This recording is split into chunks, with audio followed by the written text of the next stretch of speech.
Hello friends, welcome to cooking dream channel. இன்றைக்கி ஒரு சூப்பரான டேஸ்டான ஆனியன் பக்கோடா தாங்க பார்க்க போகிறோம். கண்டிப்பாக அதை நீங்கள் ட்ரை பண்ணி பாருங்கள். சூப்பர் டேஸ்ட்டாக இருக்குங்க. ஃபஸ்ட்டாக செய்கிறவங்க கூட சூப்பராக செஞ்சிடலாம். இப்போ வாங்க எப்படி செய்யுதுன்னு பார்ப்போம். நான் இன்றைக்கி 2 பெரிய வெங்காயத்தை நல்லா நீள நீளமாக கட் பண்ணி வச்சுருக்கேன். இன்னும் நல்லா மெல்லிஸாக கட் பண்ணிக்கோங்க.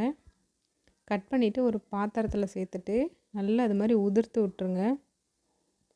அப்போ தான் வந்துட்டு ஆனியன் வந்து கொஞ்சம் கட்டி கட்டியாக இல்லாமல் நல்லா பொழு பொழுன்னு இருக்கும். அதுக்கப்புறமேட்டு காரத்துக்கு ஒரு பச்சை மிளகாவை குட்டி குட்டியாக கட் பண்ணி சேர்த்துருக்கேன். கொஞ்சமாக கருவேப்பிலை, அதுக்கப்புறமேட்டு ஒரு 3 பல் பூண்டு தோலோடையே நல்லா தட்டி சேர்த்துக்கோங்க. அதோட ஒரு 1/4 ஸ்பூன் சோம்பு சேர்த்துருக்கேன். காரத்துக்கு கொஞ்சமாக மிளகாத்தூள், அப்புறம் பெருங்காயத்தூள். அதோட நம்ம வந்து நல்லா சூடாக இருக்கிற ஒரு 2 ஸ்பூன் எண்ணெய் சேர்த்துக்கோங்க. நம்ம பொரிக்க போகிறோம்ல எண்ணெய், அதை வந்து அந்த எண்ணெய் சேர்த்துருக்கேன். அதுக்கப்புறமேட்டு இதுக்கு தேவையான அளவு உப்பு சேர்த்துக்கலாம். மாவு வந்துட்டு நான் வந்து 1 கரண்டி கடலை மாவு சேர்த்துருக்கேன். அதுக்கு அரை கரண்டி அரிசி மாவு.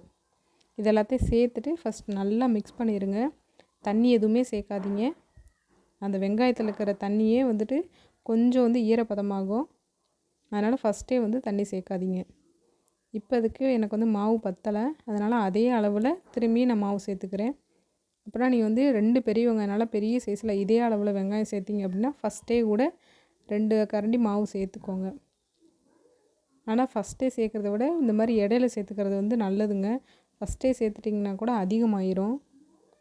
இப்போ இதில் தண்ணி சேர்த்துக்கலாம். கொஞ்சம் கொஞ்சமாக லைட்டாக தெளித்து சேர்த்துக்கோங்க.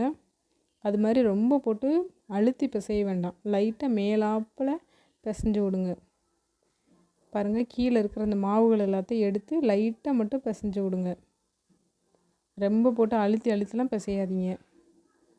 ரொம்ப லைட்டாக தண்ணி தெளித்து பிசைஞ்சு விடுங்க.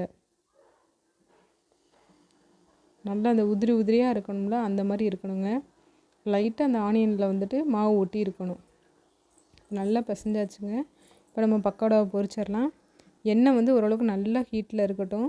அடுப்பை வந்து ரொம்ப சிம்லலாம் வச்சுருக்காதீங்க. நம்ம போடும்போதுமே லைட்டில் பிசைஞ்சு விட்டு எடுத்து போடுங்க. நல்லா பெரட்டி எடுத்து விட்டு. அது மாதிரி எடுத்து போடும்போது மொத்தமாக போடாமல் இந்த மாதிரி நல்லா உதிர்த்து விட்டுட்டு போடுங்க. இல்லாட்டா ஒரே இடத்துல கிடக்கும், கட்டி ஆயிரும். எடுத்து போடும்போதுமே நல்லா கையில் வச்சு லைட்டாக அப்படியே உதிர்த்து விட்டு போடுங்க.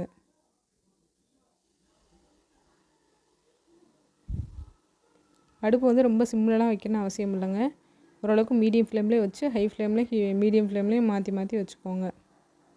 இந்த மாதிரி லைட் கலரில் வரும்ல, நல்லா அந்த கோல்டன் கலரில், அந்த டைமில் எடுத்துருங்க. ரொம்ப ஒயிட் கலர்லாம் இருக்க வேண்டாம், ரொம்ப டார்க் கலர்லாம் இருக்கணும்னு அவசியம் இல்லை. இந்த மாதிரி இருந்தாலே நல்லா வெந்திருக்கும், நல்லா கிறிஸ்பியாகவும் இருக்குங்க. இதே மாதிரி செஞ்சு பாருங்கள், சூப்பர் டேஸ்ட்டாக இருக்கும். நல்ல ஒரு ஈவினிங் ஸ்நாக்ஸாகவும் இருக்கும். குழந்தைங்களுக்கு ஸ்கூலுக்கும் கொடுத்து விடலாம். இதை வந்து நீங்கள் ஸ்டோர் பண்ணி கூட வைக்கலாம் ஒரு 2-3 நாளைக்கு. பாருங்கள், எடுத்து போடும்போது நல்லா உதிர்த்து விட்டுட்டு போடுங்க. கீழே அதே மாதிரி எடுத்து பெரட்டி எடுத்து போட்டு விடுங்க. நம்ம போக போக வந்து அந்த வெங்காயத்தில் இருக்கிற தண்ணி வந்து கொஞ்சம் கொஞ்சமாக விட ஆரம்பிக்கும். அதனால் கொஞ்சம் கட்டியாகும் மாவு.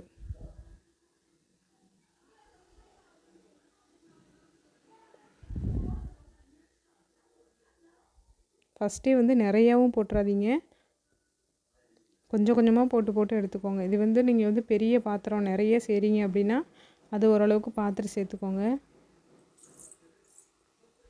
மாவு கட்டி ஆயிடுச்சு அப்படின்னா இந்த மாதிரி போடுங்க.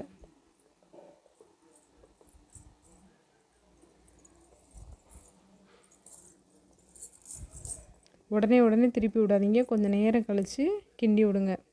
கீழே இருக்கிறத மேலேயும் மேலே இருக்கிறத கீழேயும் லைட்டாக பெரட்டி விட்டுட்டு நல்லா எல்லா சைடும் நல்லா ஈவனாக வேகிற மாதிரி பார்த்துக்கோங்க.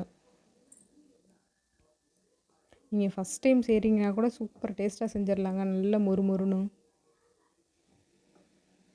சூப்பராக இருந்துச்சு. கண்டிப்பாக ட்ரை பண்ணி பார்த்துட்டு எப்படி இருந்துச்சுன்னு சொல்லுங்கள்.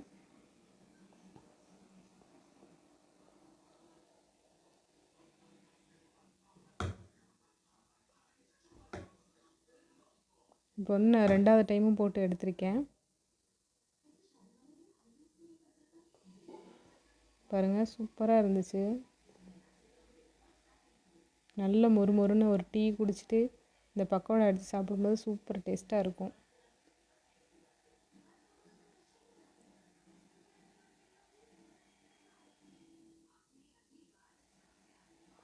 ரெண்டு வெங்காயத்துக்கே நல்லா தாராளமாக ஒரு 4லேருந்து 5 பேர் கூட சாப்பிட்லாங்க. அந்தளவுக்கு வரும். அதனால் பார்த்துட்டு செய்யுங்க. இப்போ வாங்க எப்படி டேஸ்ட் பண்ணி பார்ப்போம் எப்படி இருந்துச்சுன்னு. லைட்டாக தொட்ட உடனே அப்படியே மொறுமொறுன்னு போயிடுச்சுங்க. அந்தளவுக்கு நல்ல கிறிஸ்பியாக இருந்துச்சு. ட்ரை பண்ணி பார்த்துட்டு எப்படி இருந்துச்சுன்னு மறக்காமல் கமெண்ட்டில் சொல்லுங்கள். நம்மளோட சேனலை மறக்காமல் சப்ஸ்கிரைப் பண்ணி வச்சுக்கோங்க. இந்த வீடியோ பிடிச்சிருந்துச்சி அப்படின்னா